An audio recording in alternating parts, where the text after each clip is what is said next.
আমার বিয়ে, তার সাথে আমার সন্তান, তার সাথে আমার সবকিছু, এটা উনি খুব ভালো করেই জানেন কি হয়েছে। এবং আপনারা যে প্রশ্নটা করলেন, এই জায়গা থেকে যদি আমি বলি যে সন্তানের মা হয়ে উনি পরে এটার জবাবদিহিটা কি দিবে, সেটা আমি তার কাছে প্রশ্ন রাখলাম।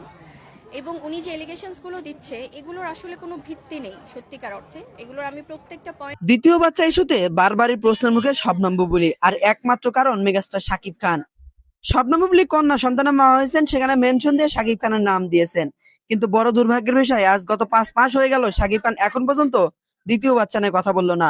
আর একের পর এক প্রশ্নজনক প্রশ্নমুখর এখন মিডিয়া পাড়া। হঠাৎ করে এমন একটা বিষয় উত্তপ্ত গণমাধ্যম হবে কেউ হয়তো কল্পনাও করতে পারেনি। বাচ্চার বাবা শাকিব খান শবনম বুবলী নিজেই বলেছেন, কারণ তিনি এমনটাও বলেছেন যে আমি যেহেতু বিবাহিত, আমি বাচ্চার মা হতেই পারি। আর বাচ্চার বাবা মেগাস্টার শাকিব খান। বারবারই শাকিব খানকে খোঁজার চেষ্টা করতেছে মিডিয়ার লোকজন, বাট এই বিষয় নিয়ে শাকিব খান যেন কোনো কথোপকথনই বলতেছে না।